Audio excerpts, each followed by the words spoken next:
درگیری ها، پیش داوری ها و دشمنی های این دنیا از زبان منشأ می گیرد.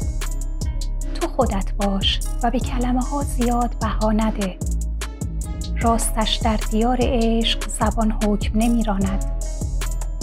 عاشق بی زبانه.